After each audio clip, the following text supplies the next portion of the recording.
டேஸ்டியான மிளகாய் கிள்ளி போட்ட சாம்பார் ரொம்ப ஈஸியாக செஞ்சிடலாம்.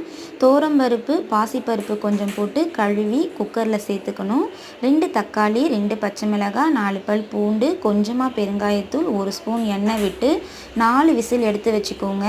வாணலில் எண்ணெய் ஊற்றி கடுகு, கொஞ்சம் வெந்தயம், சீரகம், கருவேப்பிலை, 2 காஞ்ச மிளகாவை தாளிச்சிட்டு நீளமாக கட் பண்ணி வச்சுருக்கிற வெங்காயம் போட்டு வதக்கி விடணும்.